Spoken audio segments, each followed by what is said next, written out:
સુરેન્દ્રનગરના 3 તાલુકાઓના 45 ગામોના ખેડૂતોને સિંચાઈના પાણી મળી રહે તે માટે ગુજરાત સરકાર દ્વારા વહીવટી મંજૂરી આપવામાં આવી છે। ત્યારે આ મામલે ખેડૂત આગેવાન રાજુભાઈ કરપડાએ સરકાર સામે અનેક સવાલો ઊભા કર્યા છે અને આ માત્ર ચૂંટણીલક્ષી જાહેરાત હોવાનો આક્ષેપ પણ કર્યો છે। સુરેન્દ્રનગર જિલ્લાના 3 તાલુકાના 45 ગામમાં 417 કરોડ રૂપિયાની જે ખરેખર સિંચાઈના પાણી પહોંચાડવા મુદ્દે વહીવટી મંજૂરી આપવામાં આવી છે। ત્યારે ખેડૂતોના ઘણા બધા સરકાર સામે સવાલો છે કે છેલ્લા 2 વર્ષથી 5 તાલુકાના ખેડૂતો સંગઠિત થઈ રહ્યા છે।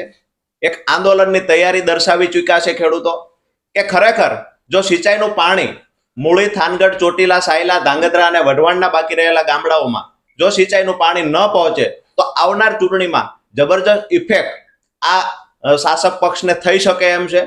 તો ખરેખર ખેડૂતોને રીઝવવા માટે માત્ર ચૂંટણીલક્ષી જાહેરાત કરવામાં આવી હોય એવું અમને દેખાય છે, કારણ કે વહીવટી મંજૂરી મળતાની સાથે ધારાસભ્યો એકબીજાની પીઠ થાબડી રહ્યા છે। ત્યારે ખેડૂતોના ઘણા બધા સવાલો છે કે ખરેખર આ કામનો વર્ક ઓર્ડર આપવામાં આવશે તો ક્યારે આપવામાં આવશે, કેટલા સમયની અંદર કામ પૂર્ણ થશે, હજુ નાણાકીય મંજૂરી આપવામાં આવી નથી, કઈ જગ્યાએ આનું ખાતમુહૂર્ત કરવામાં આવશે એ પણ જાહેર કરવામાં આવ્યું નથી।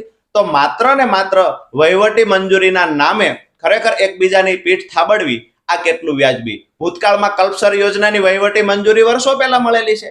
દર વર્ષે બજેટની ફાળવણી પણ કરવામાં આવે છે। સરદાર સરોવર ડેમ દ્વારા 18,45,000 હેક્ટર જમીનમાં સિંચાઈનું પાણી પહોંચાડવાની વર્ષો પહેલા મંજૂરી મળી છે।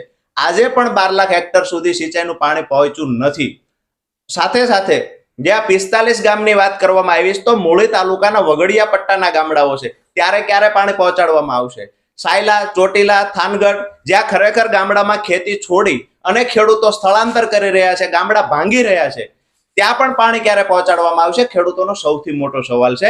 એની જ સાથે જે સૌની યોજના મારફત કદાચ માની લ્યો કે કામ થશે તો પણ દરેક ગામમાં 45 ગામમાં માત્ર એક તલાવ સુધી પાણી પહોંચાડવાની વાત છે, એટલે કે માત્ર દરેક ગામમાં 20% વિસ્તારને પાણી, એટલે કે 20% ખેડૂતોને જ પાણી પહોંચશે। તો સરકાર સામે અમારી માંગણી એ હતી કે દરેક ગામમાં 5 તાલુકામાં દરેક ગામના ખેડૂતો સુધી સિંચાઈનું પાણી પહોંચાડવું, પરંતુ સરકાર આંદોલન તોડવાના ભાગરૂપે એક ચૂંટણીલક્ષી જાહેરાત કરી છે અને અહીંયાથી ખેડૂતોને માત્ર લોલીપોપ આપવાની વાત છે।